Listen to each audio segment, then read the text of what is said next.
It was a warm summer afternoon in the quiet suburban neighborhood of Maplewood. The sun shone brightly, casting golden hues over the rows of well-manicured lawns and white picket fences. Birds chirped in the distance, and the occasional hum of a passing car blended with the gentle rustling of leaves. It was, by all accounts, a peaceful day. Marcus Reed had decided to take advantage of the rare break in his hectic schedule. As a software engineer, his days were often filled with endless lines of code, virtual meetings, and tight deadlines. But today was different. Today was his day to unwind. He had set up a lounge chair in his backyard, stretched out with his hands behind his head, and let the warmth of the sun seep into his skin. His sunglasses shielded his eyes, and a soft playlist played from his phone beside him. He had lived in Maplewood for 2 years, but even now he often felt like he didn't quite belong. The neighborhood, while picturesque, lacked diversity.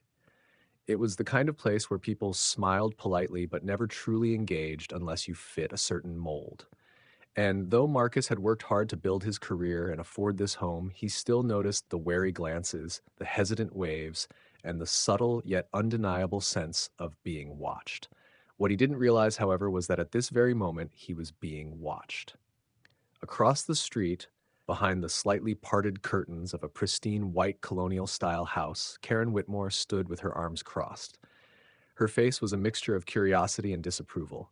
She had lived in Maplewood for over 15 years and took pride in knowing every neighbor, every face that belonged in their little community. But this man, this unfamiliar figure, lounging so casually, set off an alarm in her mind. She had seen him a few times before, but never like this. Never so comfortable, never so at ease. Her fingers tapped anxiously against the windowsill as she tried to think. Who was he? A visitor? A trespasser? Surely he wasn't a homeowner. Someone would have mentioned it at the last neighborhood watch meeting, wouldn't they? Karen's eyes narrowed as Marcus shifted slightly in his chair.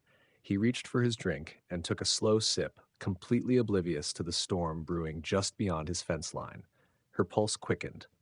Something about this didn't sit right with her. Maybe it was the way he seemed so relaxed, like he belonged here. Her mind raced through every possibility. What if he was scoping out houses? What if he was one of those people who pretended to live somewhere just to get a feel for the area before committing a crime? Her husband wasn't home, and she didn't want to take any chances. Without another thought, she grabbed her phone and dialed. 911, what's your emergency? Karen took a deep breath, steadying her voice. Yes, I'd like to report a suspicious person in my neighborhood. He's just lying there in someone's backyard. She had no idea what she had just set in motion. Marcus closed his eyes, enjoying the warmth of the sun against his skin.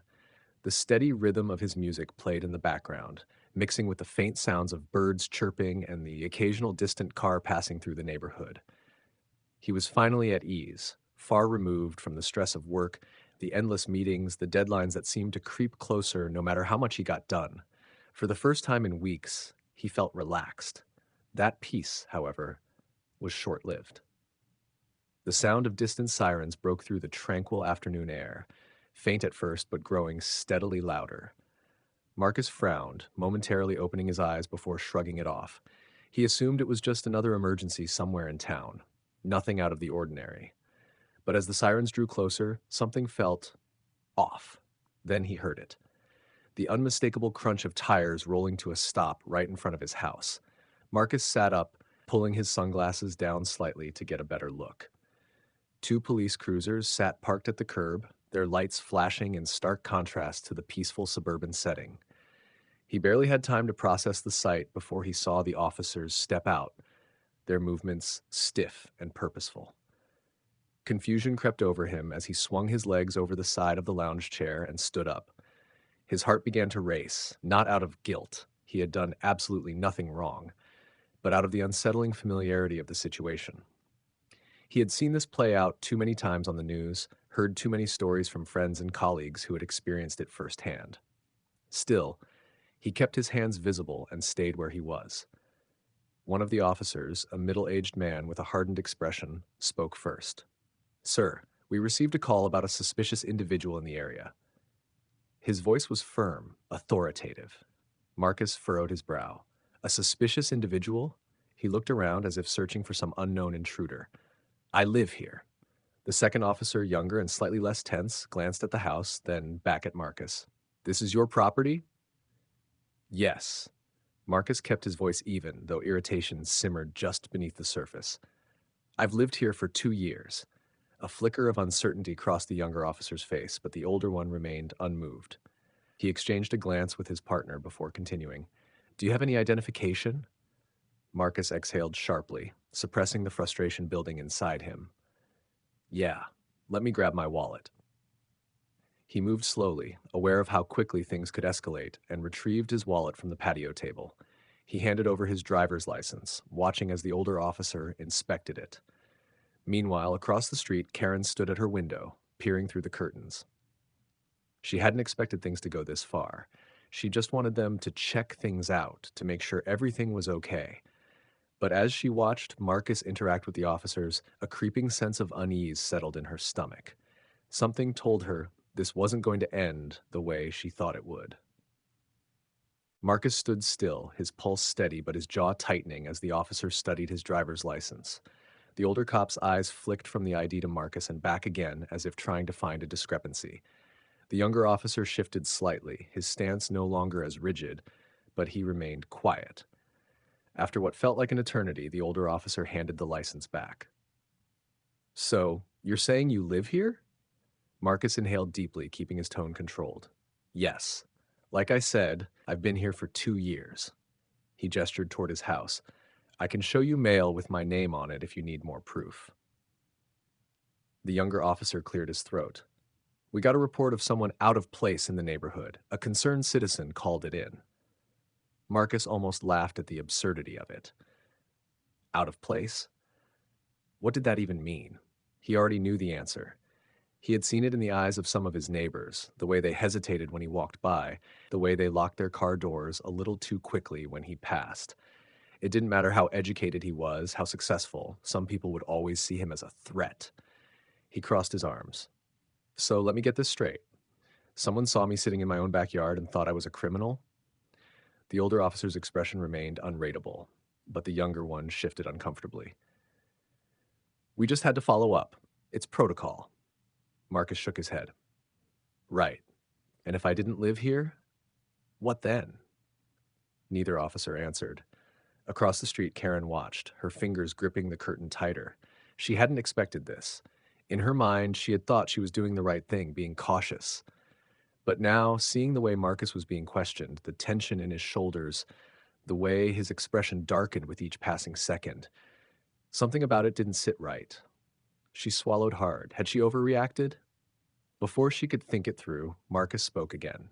Look, I get it. You got a call. You responded. But now that you know I live here, I'd like to get back to enjoying my afternoon. The younger officer nodded, looking relieved that things weren't escalating. Yeah, I think we're good here. But the older officer hesitated, eyes still on Marcus. He seemed reluctant to walk away, as if he didn't quite trust him despite all the evidence in front of him. Finally, after a long pause, he gave a curt nod. All right, have a good day. Marcus watched as they returned to their cruisers. He waited until they pulled away before letting out a slow breath. The tension in his body didn't fade, though. It never did after moments like this. And across the street, Karen stood frozen, her heart pounding, because she had a feeling this wasn't over. She had no idea what Marcus had just realized and what he was about to uncover. Marcus stood on his patio for a long moment, watching the police cruisers disappear down the street. His fingers curled into fists at his sides, his jaw tightening. He had done everything right, cooperated, remained calm, provided proof of his residence, and yet it still happened. Again. He exhaled sharply, shaking his head. He should have known. He had always been aware of the unspoken rules, the silent expectations placed on him as a black man in a predominantly white neighborhood, but knowing didn't make it any less frustrating. Finally, he turned back toward his lounge chair, determined to reclaim his peace, but something caught his eye. Movement. Across the street, a curtain fluttered back into place. Marcus frowned. He had a strong suspicion about who had made that 911 call. Karen Whitmore. He didn't know her well, but he had seen her before. Always watching, always observing, never quite friendly, but Never outright rude either. He remembered the way she looked at him when they passed each other at the grocery store, the way she barely nodded when he greeted her. And now she had called the cops on him. He felt a rush of emotions: anger, disappointment, exhaustion. But beneath it all, there was something else: curiosity. Why had she done it? Did she really believe he was a threat, or was it just an excuse? His eyes drifted back to her house. He knew from overheard conversations and neighborhood meetings that Karen prided herself on knowing everything about the people around her. She was the type to notice when someone's grass was too long or if a car sat parked in the same spot for too many days. She kept tabs, and if she was watching him now, maybe she was hiding something of her own. The thought planted itself in his mind, stubborn and unshakable. Marcus walked back inside, grabbing his laptop from the kitchen counter. If Karen was going to treat him like an outsider, like someone who didn't belong, maybe it was time to learn more about the person who had been so quick to judge him. He started with a simple search: her full name, her husband's name. Basic information popped up easily. She had lived in Maplewood for over 15 years, had 2 kids who had gone off to college, and was active in several community groups. Nothing surprising. But as he dug deeper, something caught his attention: an old newspaper article, barely noticeable among the other results. He clicked on it, and his breath caught in his throat. It was a police report from over a decade ago. The headline sent a chill down his spine: "Local woman's husband implicated in missing person case, investigation stalls." Marcus read on, his eyes narrowing. Karen's husband, David Whitmore, had once been questioned about the disappearance of a young black man.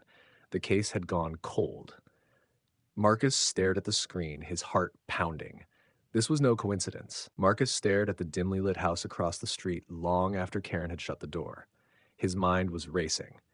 He had come over expecting defensiveness, maybe an excuse, possibly even an apology. But what he got instead was fear. She wasn't just uncomfortable, she was afraid. That meant something. His instincts told him that Karen was hiding more than just the reason she called the cops. The way her eyes darted toward the staircase behind her before she told him to leave it alone wasn't lost on him. Someone else was in that house. Someone she didn't want him asking questions about. Marcus took a deep breath and turned back toward his house. He could feel Karen watching him through the window, but he didn't look back. Instead, he walked inside, locked the door behind him, and sat down at his desk. His laptop was still open to the old article about Jamal Carter's disappearance. He scrolled through it again, his frustration growing. The information was minimal, vague even, like the case had been deliberately buried. A young black man had gone missing. David Whitmore had been questioned, and then nothing. No follow-ups, no arrests, no justice. Marcus clenched his jaw. He opened a new tab and searched David Whitmore's name. There wasn't much. Some records of a small business he used to own, an old photo from a charity event, but nothing that mentioned Jamal. No criminal history, no reports, nothing concrete to connect him to anything illegal. But Marcus knew better than to believe that meant he was innocent. If David had been involved in something, he had either gotten away with it or someone had covered it up. And now, years later, his wife had called the cops on Marcus just for sitting in his own backyard. That wasn't just paranoia, that was guilt or fear. Marcus leaned back in his chair, rubbing a hand over his face. He didn't want to get too deep into something that wasn't his business. But at the same time, wasn't it? Jamal Carter had disappeared in this neighborhood, in the same place where Marcus now lived. What if it had been him instead? The thought sent a chill through him. His phone buzzed, pulling him from his thoughts. When he glanced at the screen, he saw a text from his friend Daniel. "You good?" "Saw the cops at your place earlier." Marcus exhaled and typed back. "Yeah, nosy neighbor called them on me. Long story." Daniel's response was almost immediate. "Damn. You sure you're okay?" Marcus hesitated before replying. For now, because the truth was he wasn't sure what he had just uncovered, and he wasn't sure if he was really okay.